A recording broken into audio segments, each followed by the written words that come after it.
Last time, Galad the Eternal Warrior was in hell, and now it's time to get out. Welcome to the Complete Story Series, where I take trade paperbacks and single issues and I break them down into digestible bites to help you understand. Then I read it dramatically back to you. All alterations to the panels, text, and images are to prevent copyright problems, and all art is owned by its respective companies. At the end of the Book of Death, Galad finally passed on, and his friends thought that he finally got to go to paradise. But we discovered it wasn't exactly the paradise that he thought he was going to.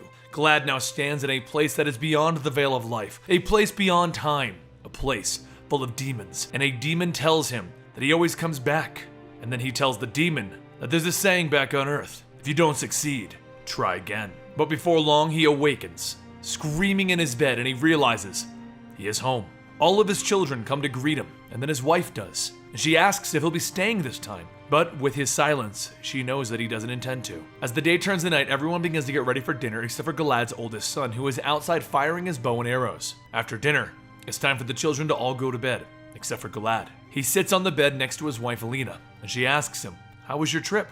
He tells her about a man named Master Dark, an evil practitioner who corrupted the power of Earth. Galad managed to defeat this man, but he too also suffered great wounds, one of which was so severe that he passed into this death. Then he woke up here, in this bed, smiling with his wife's cooking. Lena says that this can be his paradise, if he chooses to stay. But Galad tells her that since the time of he has safeguarded the line of geomancers. 6,000 years he has watched over the earth.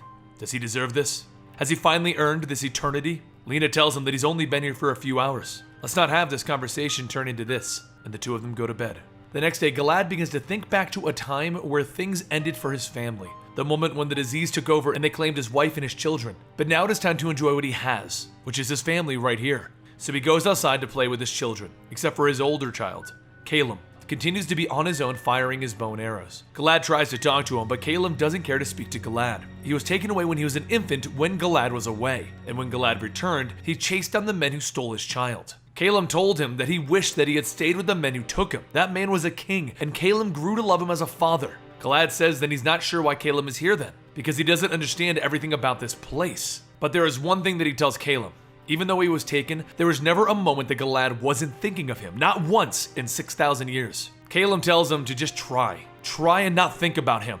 Maybe he'll be free of this place. So Galad returns inside of his home and he tells his wife Lena that it is time for him to leave again. Upset that he's not staying, Lena does understand. And while Galad begins to get ready, Lena calls for the children to give him another goodbye. They tell him not to go, and they wish that he'll die soon so that he can return to them again. He tells his family that he loves them, and he walks towards the woods. As he walks closer, he hears a voice asking him if he wishes to enter the woods, and he tells it yes. The voice then asks him if he's departing this realm, and he tells it yes. He walks through the woods and he arrives to the place where the demons wait, and here he must reach an iron door to return to the world of the living. That is his quest, his goal! Galad battles through the horde, telling them to tell their boss that he'll meet him at the iron door. One demon flies over and it informs Humongous that Galad has returned. He is trying for the door again, and upon receiving this news, Humongous says how Galad has abandoned paradise once again. But this time, he will not defy him. Humongous will lay him to rest. Humongous thinks back to a time where he once had Galad. They would torture him, cutting up and slicing him, letting his blood drain for the other demons, only to let him heal and do it all over again. But one time, Galad managed to free himself, and once free, he slaughtered his captors. Back in the current times though, Galad continues fighting and killing the horde as they begin to swarm around him. And a demon asks him, "Why do you do this? There is nothing but schemers and betrayers in the world of the living."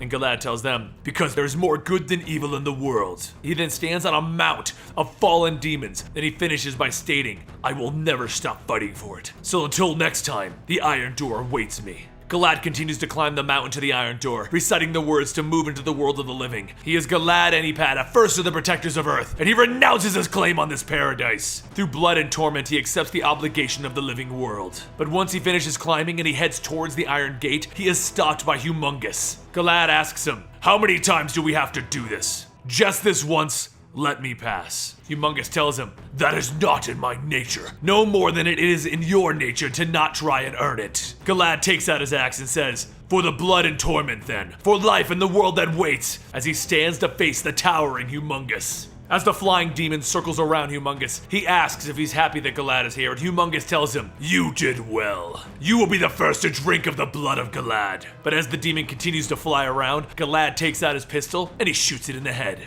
And then he turns to Humongous and tells him to get out of my way. Humongous says, I can't. I'm compelled to stop you. Galad tells him, well, let's get on with it then. There's a good world waiting for me to make it great. And then I will finally be at peace. Through his power, Humongous creates a trident of fire, and he begins to carve the ground around Galad, creating a ring of fire. Humongous then begins to show Galad all of the bad things that the world has done to him, the bad things that have happened to his family. Is this what Galad fights for? A place that robs Galad of everything and everyone that he loves? Galad tells him, I will find my own redemption. Then he charges at Humongous, striking him in the chest. Humongous begins to pull Galad away, but before he's able to, Galad throws grenades into the hole that he made inside of Humongous. Humongous then throws Galad onto some rocks, cracking his back. And then pinning him down with the trident, the grenades go off inside of him. Using whatever strength he has left, Galad grabs the fire trident and he throws it back in Humongous' head, knocking him down. He then grabs his axe, climbs onto Humongous' chest, and he tells him that you only know about this damnable hell. You know nothing of beauty, love, and life. He then swings his axe back, and Humongous tells him not to, but Galad doesn't listen as he swings it down onto Humongous' chest, telling him, you've never seen good, you've never bled for it, you've never died for it.